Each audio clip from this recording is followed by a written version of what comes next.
Hey, this is Wendy and Cheney coming back to you from Knoxville, Tennessee.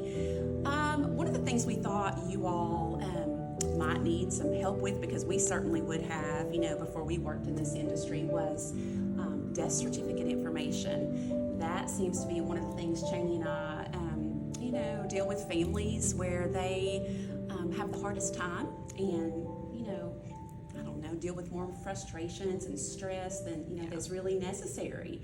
And once again, I would have never known any of this until my mom passed and they asked me the questions. So we're going to go over just a couple of things that a funeral director will be asking you, in the event that you lose someone. Unfortunately, this is the very first thing that we do, and so we don't want you to be, I always worry with families that they're going to feel like, why are we rushing things? Right. But really, it's the first step for us to start any paperwork, to start that long dreaded process of obtaining a death certificate. And that's what so many people need. So Absolutely. It's just kind of step one. Yeah, that's great. So, this is for your sake. You can maybe write this information down for your family, your friends, or you can be prepared and find out, from your loved ones too. So the first thing, obviously, is their legal name. That sounds so easy, but we ran into this when my sister-in-law passed. I've told you her name was Martha Darlene, and she hated her first name. And when we put that in and her social security number, it didn't match up. And so we tried everything. We even had her social security card, and it still wouldn't match up, which made no sense to us because her name matched her card. Yeah. We later, after we, trial and error, played around with it, I put in her first name initial. So we put in M. Darlene and then her last name, and it matched up. So she had changed her name through the years and didn't tell anyone. So, that's something that we face. So that's something to think about, if you've ever remarried or...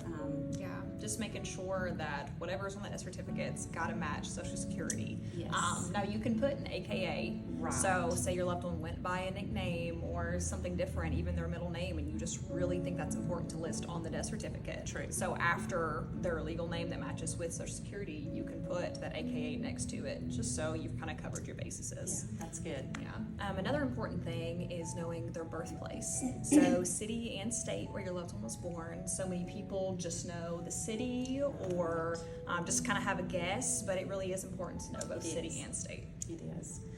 This is another one that can be a little tricky, and we deal with this every day. And I will say this, you can kind of be creative, but not really. Occupation. So I'll give you experience with me. I did respiratory therapy for 25 years, and I went on to teach health science at a high school education level for 11 years, and now here I am. So I've told my husband, you just pick whichever one you want. And a lot of times, families are retired, and they'll tell us, well, they've not worked in years.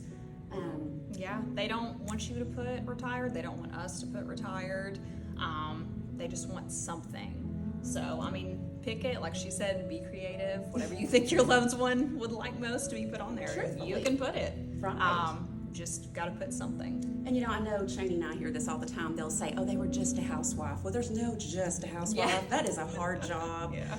But they will ask, were you a housewife of your own home or, other someone homes? else's or That was something kind of different to me too. So something else that they will want to know is your loved one's highest level of education. Mm-hmm. So did they graduate high school? Did they have a college degree? Did they maybe just have some college credit? If they had a degree, was it an associate's, a bachelor's? They will want to know specifics. A lot of people don't know that about maybe their grandmother or grandfather, so something to find out too. And listen, I'll tell you, I don't know if I've said this to you before, but I've joked before. I'm like, heck, I'm going to tell my families just to put down that I have a doctorate because, I'm just kidding. But I'm just saying, a lot of this is for genealogy purposes. But anyway, that's good. Very, very good. Another one is father's name. If you know the whole name, that's great. You don't have to include the middle name, but we also run into situations where maybe the father was not put on the birth certificate. So in that event, we would put that the father's name is unknown. Maybe you don't want that father's name on there. We run into that too. You can do unknown. Maybe you were adopted.